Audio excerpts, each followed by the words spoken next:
morning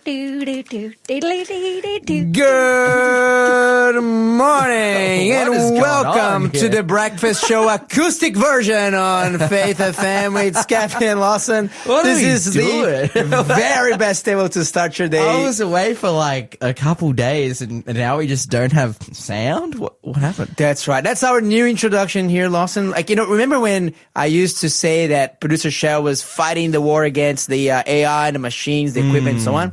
Well, she needs our help. Against her own self this time because I changed the location of our jingle and therefore it's dropped out of our thingy. So I think it's an AI attack, producer Shell, and Lawson and I are going to get our EMP electromagnetic field power guns and join you in this mission so we can restore the sanity to this studio. Bum-ba-dum-ba-dum.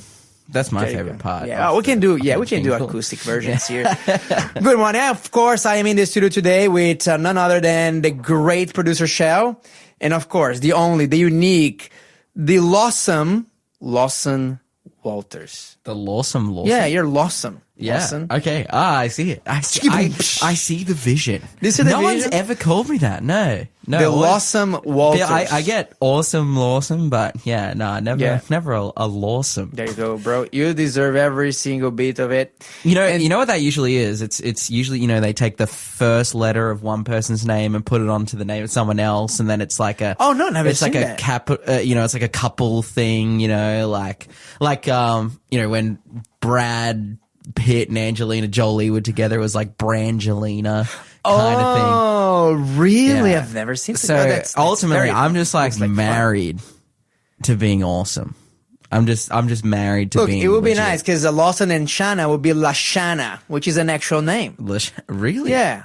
Maybe you can even, name one of your children Lashana Walters. Lashana. Yeah. We'll have a Lashana. Lashana, a LeBron. A Lashana, LeBron. And a Lachelle. Boom! Come on now. I'm flexing these name-giving muscles today. By the way, let me just tell you what I'm grateful for, Lawson. Apart from being your friend and being in your immediate presence here, I'm also grateful for our radio friends that are there because they can talk to us. They can send us messages to 0491 064 669. Please do save that number to your contact list. It's going to make your life so much easier. Wherever you're going, you're never going to have to be stuck in traffic anymore. You're never going to have BO in your life anymore just by adding that number to your contact list. Try it out. If it doesn't work, we get your money back, except that you haven't paid us anything. I'm grateful. Let me just tell you one thing. I am very grateful for people that make you feel special today, Lawson. Yeah, wow. That's right, Lawson. And in today's show, we are going to continue our Bible study into the life and the birth of Jesus, the first Christmas story. But there's more. What's more? We have a big announcement to make in your segment. And in my second segment, in our second hour, we are going to be talking about the newest way for you to become a United States permanent resident. Okay. You're listening to the Breakfast Show podcast on Faith FM. Positively different. Daly and Vincent with My Savior Walks with Me Today. You're listening to the Breakfast Show on Faith FM. Before we get into the quiz question, Lawson, let me just explain to you where I'm coming from with my gratitude. Oh, okay. So yesterday, my kids have their school graduation, and they've done, the most beautiful nativity drama that I have ever seen in my life. Like the music was just top notch. Yeah. Everything was fantastic. They had angels narrating. It was like the story of the birth of Jesus as told by the angels. So from the lens of the great controversy between good and evil. It was grand. But part of that, after, the drama, they had a moment where, they were awarding the staff, like the teachers, with just some thank you gifts. And one of the teachers got this mug, and in this mug was written something to this effect. Teacher, I may not remember everything you taught me, but I'll surely remember how you made me feel so special. Aww. That's so cute. This is very cute, and I think this encapsulates a lot what is the life of a teacher. and particularly a teacher that is according to God's own heart. So I was just thinking here about the people in my life that really made me feel like I was special. They really made me feel that I was important, that, you know, and I had some people that had such a gift. I'm thinking here of one friend in particular. And every time that I would spend time with him, he was, you know, more like a bit of a father figure in my life. And when I was spending time with him, it was as if I was the only human being that existed on earth. Wow. It was just so special. I mean, all of his concerns were with me. He was just like all ears. He was so interested in everything about me. And it's like, wow, this is like a superpower. I want to be like that for someone else as well. So that's what my gratitude is about today, Lawson. So can you match that up? Yeah, actually, I was at a graduation kind of dinner thing last night. Oh, really? Okay. Yeah, it was like a private, smaller one that some friends had put on.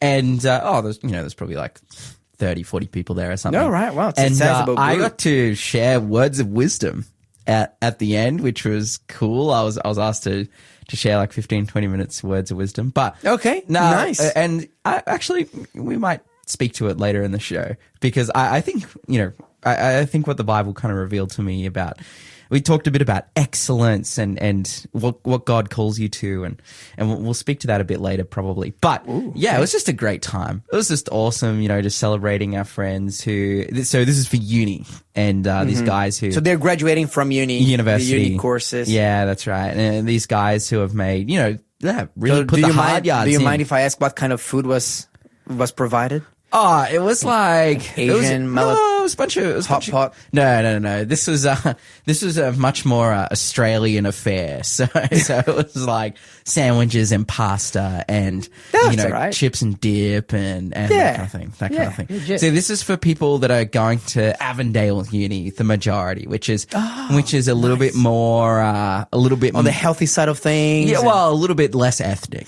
Which, you know, shout out the homies from Avondale. But I spend most of my time at Newcastle Uni, which is, you know, a little bit more ethnic, a little bit more international. Yeah. Being a big secular uni. But hey, that's what I got up to last night. Yeah, so I think fantastic. we're grateful for similar things of, you know, changing seasons, and transitions, but God, you know, being faithful. Yeah, I love it, man. Thanks for sharing that. Awesome stuff. We have a quiz question. Producer Shell, can we be grateful for the next quiz question, or should we murmur about it? You might be murmuring. Let's see how you go with it, I guess. Hey. Okay. What king cut the vessels of the temple into pieces and shut the doors of the house of the Lord?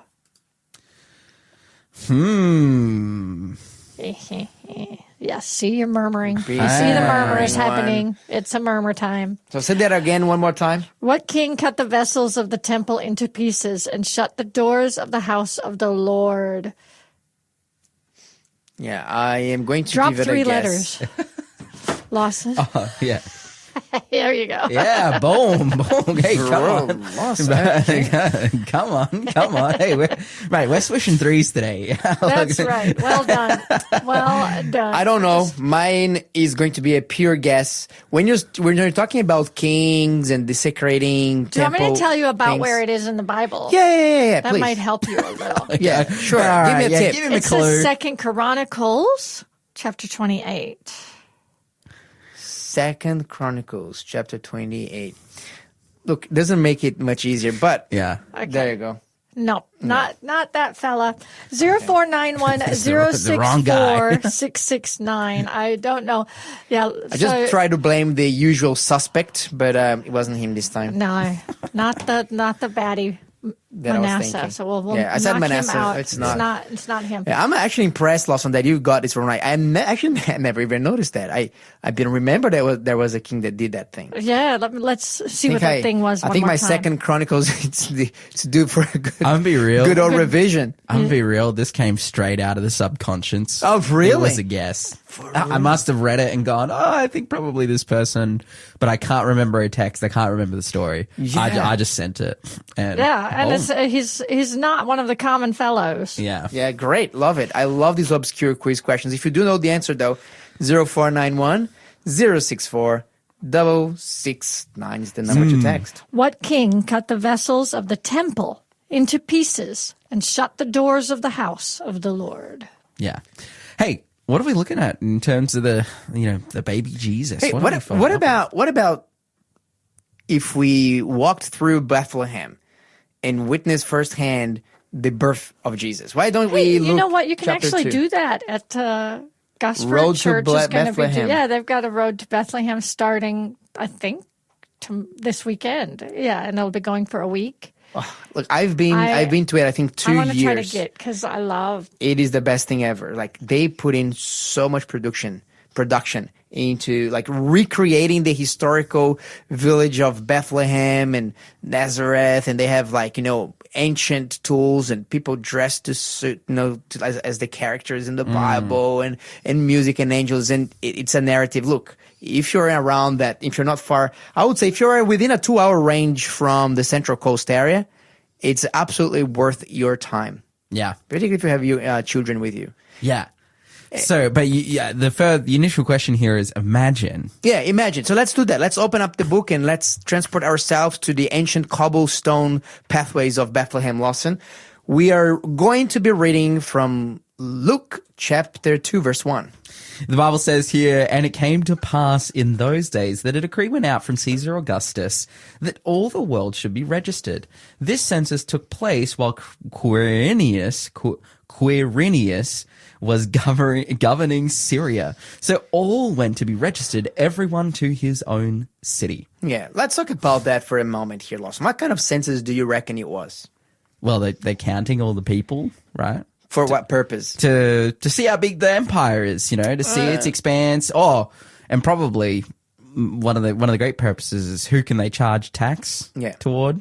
Yeah, so probably this is related to taxes. This is why they had to come back to their ancestral homelands and see, okay, look, let's just see who's who in the zoo, who's the lineage that you're part of, particularly from the Jewish perspective. Yeah. But it is very likely to be, for taxation purposes. Mm-hmm. And it's, it was easier to do that if people could just come back to their homeland to register that, maybe to your place of birth or something like that. Mm-hmm. So there's this census here. And if it wasn't for that census, Jesus would have been born in Galilee, in Nazareth. Yeah. And then the prophecy that Jesus was going to be born in Bethlehem wouldn't be fulfilled. Yeah. But there was a census, and so they made their way to Bethlehem. They made their way to Bethlehem. And it's quite amazing to me to just behold how God works through the ebb and flows of history. I mean, God is working in our individual lives. Uh-huh. From an individual perspective, but he's also working like in our individual lives through like national happenings.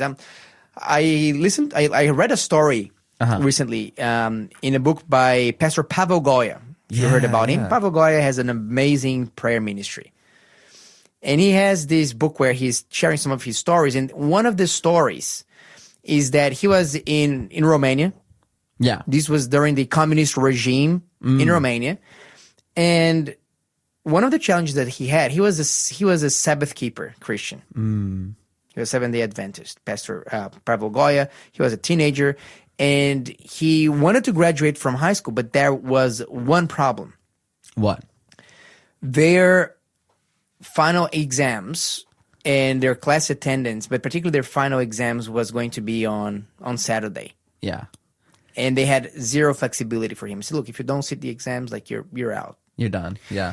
But not only that, like in terms of attendance as well, there was an issue because they had like mandatory classes on the Sabbath, which he was not going, and the teachers was kind of accommodating for that, but he was going to basically fail all of his units and not able to graduate.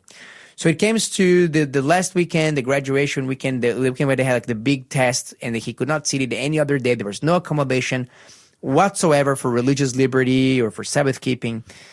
And Pavel was praying, and he was praying to God. Initially, he was praying, God, can you just take me out of the situation? But nothing was changing. And he said finally to God, okay, if you don't want me to graduate in school, so be it. I won't graduate. So be it. Yeah. But I'm not going to go. And the teachers were saying, Pavel, there's nothing that can be done. Like, you're just going to fail. So it happened that on the Friday before that last Saturday, the president made an announcement. And the government realized they needed to save energy, and as an effort, they decided to cancel all school and all exams from the Sabbath forever. Like it's the teacher came to him and she said, look, do you have like friends in government? Do you have relatives there? He's like, no, why? And then she tell the story, look, you can graduate. So, sometimes it's really cool when a national circumstance, and we can even bring it back here to our time, day and age. How many blessings, how many things God has done to people because of COVID, for example? Yeah. Perhaps people that you met that you wouldn't have met otherwise. Yeah. Perhaps places that, you wouldn't have gone. Perhaps even you would not even consider the idea of God in your life if it wasn't for COVID and all the craziness that was going on around the world, which still is, but it was, we reached a certain peak during the COVID era. Yeah. So God does work through national big movements so that individual lives can actually be affected and everything is interconnected. Wow. Yeah, that's powerful. And you think like, I feel as though, if I look at the situation there in Romania, just reflecting on Pastor Pavel's story, maybe there was other people going through that situation as well. They weren't going to take their final exams because they were trying to honor God and be faithful to Him. Maybe there weren't. Maybe there weren't. But ultimately, God did a work to give everyone rest. Pavel is praying like, "Hey God, Your will be done." Which when we pray, we allow God to work in these situations. We open the situation up to God. We allow and enable Him to be a part of it, because we, as people who live in a world that is, full of choice and particularly that's claimed by the prince of this world, as Jesus calls him, Satan. The necessity of prayer is that we can let God in, as we see in the Lord's Prayer, Your will be done on earth as it is in heaven. But I love it because it's not only, like, I think that story, it's not only that Pavel gets to sit his exams on a different day and then, thus he gets to graduate, but also all of a sudden everyone gets to have a Sabbath. Yeah. Everyone gets rest. Yeah. Everyone gets to keep the commandment. Yeah. Even if they don't realize it, God is working to enable blessings in these people's life. And maybe it was just Pavel praying. Pavel, and maybe his family, maybe his church. Maybe it's just these people praying, but God gave everyone rest. And speaking of Sabbath rest, apparently the Charlie Kirk book on the Sabbath had been launched already. Have you seen? Yeah, anything it has. About that? I haven't read it. I've heard that some people have some good feelings about it. Yeah. So. Have you seen anything about it, Producer Shell? Have you heard anything about the Charlie Kirk book on the Sabbath that has already been released? What's the question? Sorry? Yes, I'm wondering if you have heard anything about Charlie Kirk's book on the Sabbath that has been released. At our Faith FM lunch the other day, Danny and Sharissa were talking about it a little bit because it had just been released that day. Oh, nice. Okay. Yeah, the reviews as far as the content of it so far seem to be good, but I mean, it had only just dropped. So okay. Well, if you have read it, radio friend, let us know. 0491 064 669. We are very curious to hear about it. But let's keep going here in the story of Jesus, Lawson. So we are seeing this big decree, these big census going on. And let's keep reading from verse 4 now. So it says here, Joseph also went up from Galilee, out of the city of Nazareth, into Judea, to the city of David, which is called Bethlehem, because he was of the house and lineage of David, to be registered with Mary, his betrothed wife, who was with a child. So it was that while they were there, the days were completed for her to be delivered. And she brought forth her firstborn son and wrapped him in swaddling clothes and laid him in a manger, because there was no room for them in the inn. Okay, let's just pause here because we have lots to talk about. Yeah, that part of the story here. Notice that the text says something here that he's saying with emphasis. In order to register along with Mary, who was engaged to him and was with child. Yeah, I mean, these are two things that in the ancient world just they don't rhyme together. Yeah, engaged and with a child. So you can see here that Luke is trying to emphasize, hey, remember, she was still engaged, but already had a child. Yeah. And that is going to be the reason, I believe, that there was no room for them in the Really? quote-unquote inn. You're listening to the Breakfast Show podcast on Faith FM. Positively different. And we now are going to get the revelation of the previous quiz question. Producer Shell?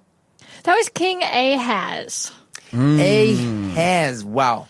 Yeah. I would not have guessed that one out. No, It's he's definitely not in as my- common a one Yeah. to discuss, but it's still Okay. a very significant thing, that story. So, yeah. Yeah, of course. I mean, if it's in the Bible, it's significant. Well, yes. So, and it means that Second Chronicles needs to be refreshed here in good old Skafy brains. Yeah. Let's go to the next quiz question here, Producer Shah. What do you have? Before we say the next question, I just want to shout out Valmay on the text line. She was fighting, bro, with autocorrect. Her A has kept correcting to Ajax, which is pretty funny because I'm like, why Ajax? Is it either referencing Ajax spray and wipe or Ajax, like the city in Germany?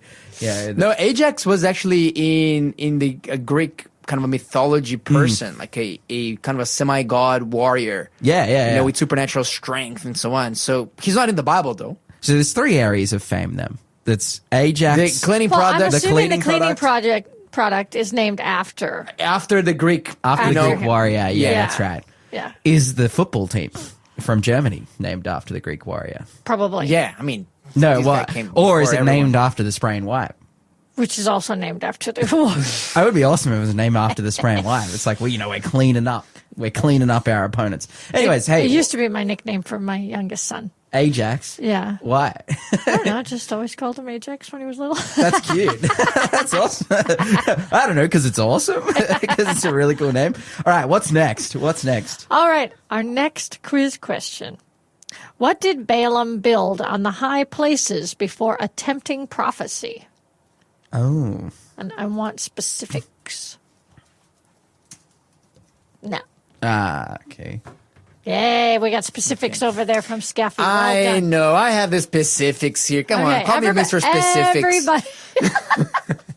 Everybody knows the story about Balaam and his donkey, but this detail of the story might not be as well known. What did Balaam build on the high places before attempting prophecy?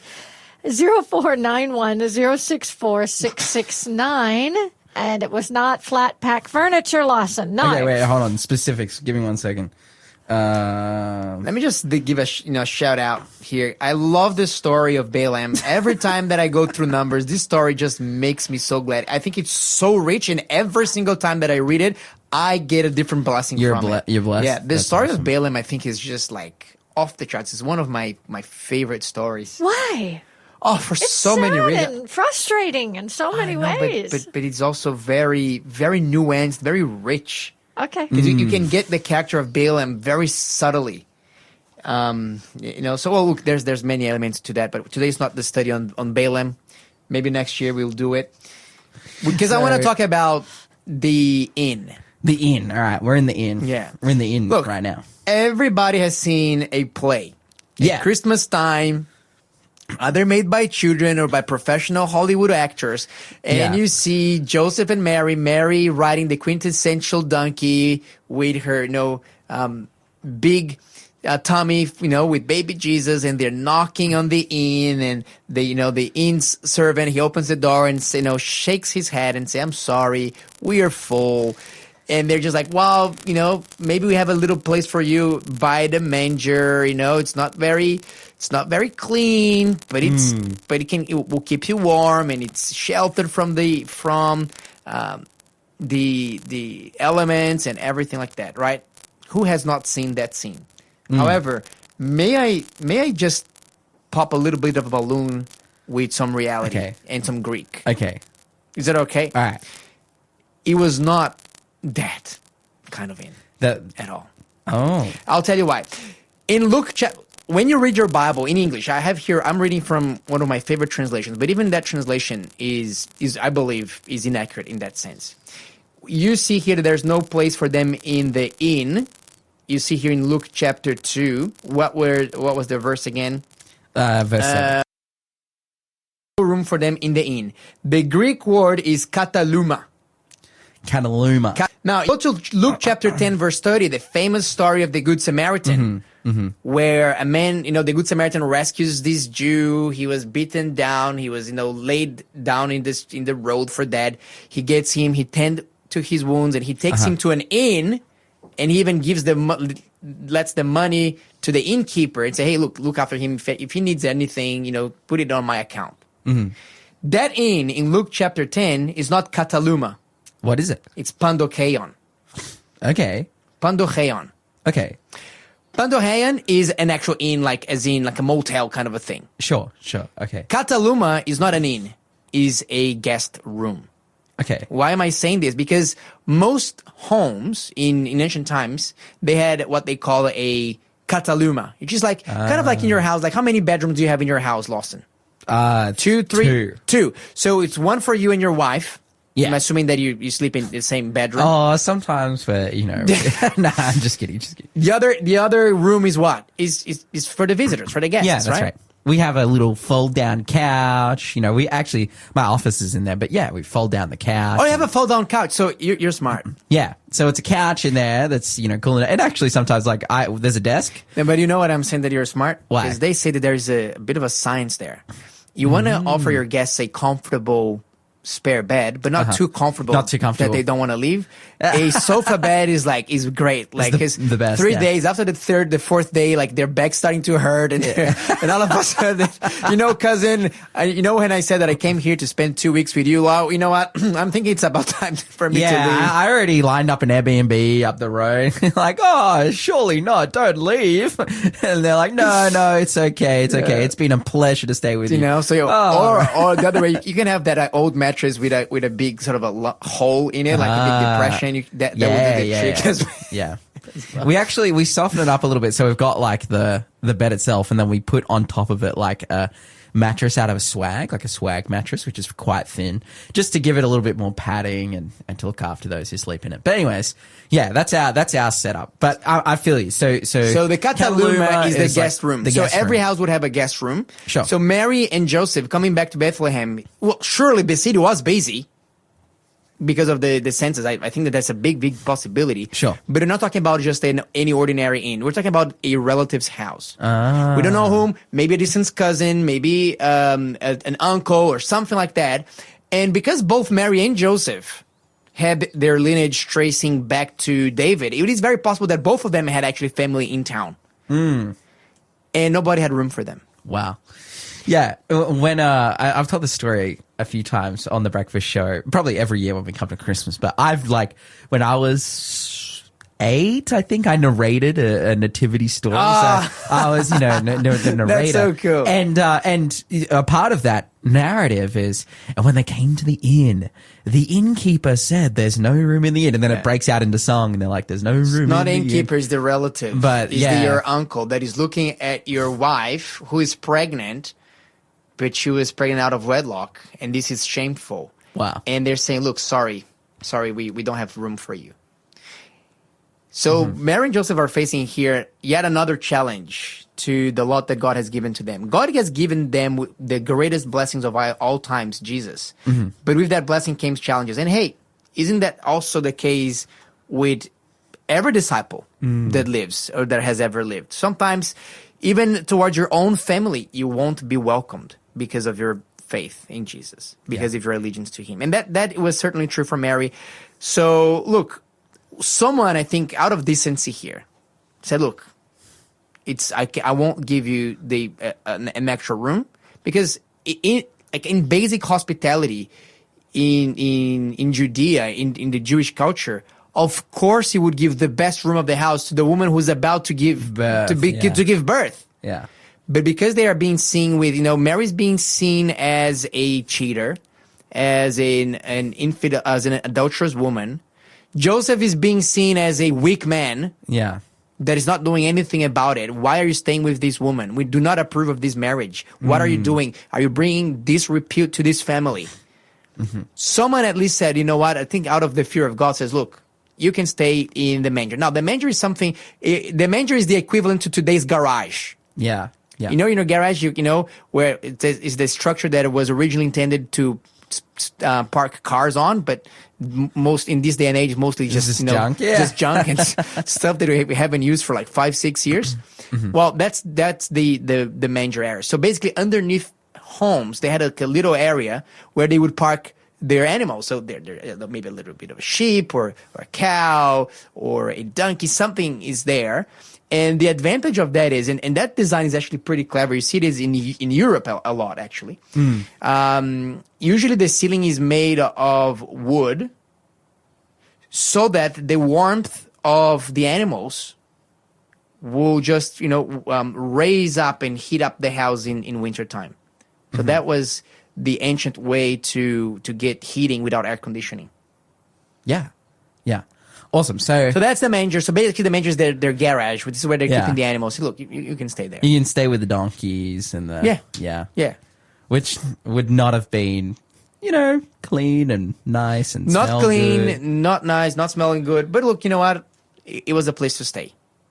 Yeah. And it was the very place that the Lord of Heaven chose to be born. To be born, And I think that it is such a condescending and a beautiful thing from God, because if God was born in this golden cradle, with a silver spoon in his mouth, I think that a lot of people wouldn't be able to relate to him. So look, Jesus doesn't really know what it is like to be poor, what it is like to be rejected by family, what it is like to go through extreme prejudice and discomfort. And Jesus said, no, I actually know. I've been there myself. That situation. So I think that this is a sign of the things that are gonna come. Jesus, the Bible describes him as a man of sorrows and acquainted with grief. Jesus came to become one with the misery of humanity, to experience the full spectrum of human suffering, not only so that he could conquer it on our behalf, but that he could also sympathize with us, and we could, we could walk after his footsteps later on. Yeah, absolutely. So we're seeing, the beautiful condescension by Jesus here and by God here, and being willing to go to the lowest of the low, really. And we see, they swaddle him up and, they wrap him in swaddling clothes and they lay him there. This is the usual nativity scene that they find themselves in.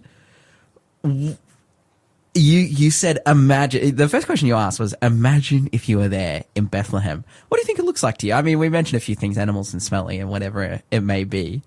But what does that feel like being in the presence of a baby Jesus?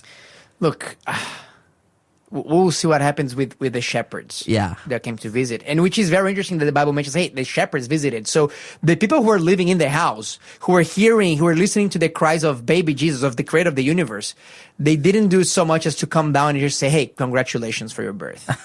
Wow. Just we're talking about extreme family rejection. Not extreme. The extreme would probably be, just be in the streets. Someone had at least some shred of human compassion for them, but they missed out on the greatest event of human history. Yeah. Wow. The other day, we were talking about some of my friends, they live in the Hunter region here. They saw this Aurora Australis from the Maitland region. They saw the Aurora Australis, and they were excited. I was excited. This is kind of like a once-in-a-lifetime event for the region that we're in. Really? Yeah. They got to see in full colors, full green colors. Wow. They get to see the magnetic field of Earth, and that was such an event. I was so I was bummed that I lost it. But if I was lost it for missing that one in a lifetime event, how about missing the birth of the creator of the universe in human form? Wow. That was something that they missed, and sometimes we also do miss that. Particularly with people that have prejudice against Christians or against Christianity. Sure.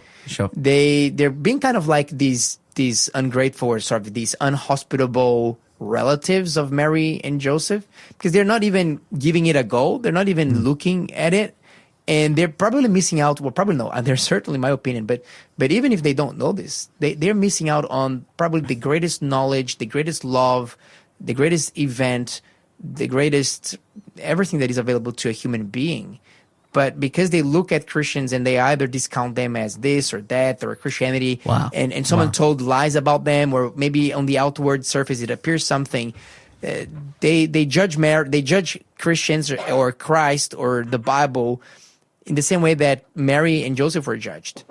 Yeah. Because someone did something, someone told them something, and from the outward appearances it looks like, and as a result of that they ended up missing out a phenomenal blessing that God could give to them if only they would be kind-hearted and considerate and say, let me just look into it, let me just consider.